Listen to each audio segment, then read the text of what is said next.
Good evening. She says her husband's overdose forced her to save the whole family. Only on 9 on your side, a shaken young wife tells how she had to jump into the driver's seat as her husband passed out on I-74. The couple's 2 babies in the back seat. Larry Messer appeared in court this morning. He's charged with illegal use and possession of drug paraphernalia, as well as 2 counts of child endangerment. He's in jail tonight on $40,000 bond. 9 on your side anchor Julie O'Neill did some digging today to find out how Messer ended up in this mess. Julie. Well, before you judge Larry Messer for putting his babies in absolute danger, know that his wife describes him as a great husband and father who's been trying to get clean and just can't get what he needs.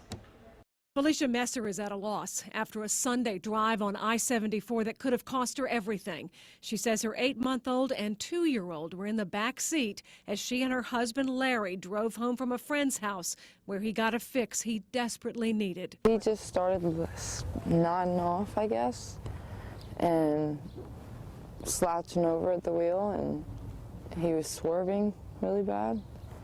And I had to grab the wheel and jump on him and pushed the brake and pulled over and tried to wake him up. He's definitely a great husband and definitely a great father.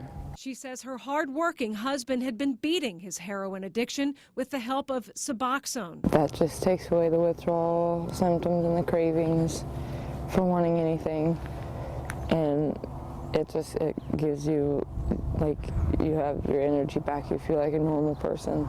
But Felicia says he couldn't find a doctor to prescribe him more when he needed it, as he was on a wait list to get into the Sunrise Treatment Center. We will never be able to keep up with the amount of need for our services right now. Dr. Jeff Bill says regulations and increased demand for Suboxone have made it very hard for patients to get the medication. On a physician level, there has to be change from a regulatory standpoint to allow for more access to the care that we provide. Meantime, Felicia now prays for her husband's freedom from heroin and now jail. So the big issue is that doctors can only prescribe this to a certain number of patients at a time, so finding them can be difficult, and demand for these doctors has driven up the price, sometimes as much as $750 just to get in the door each month. That's not including the cost of this medication.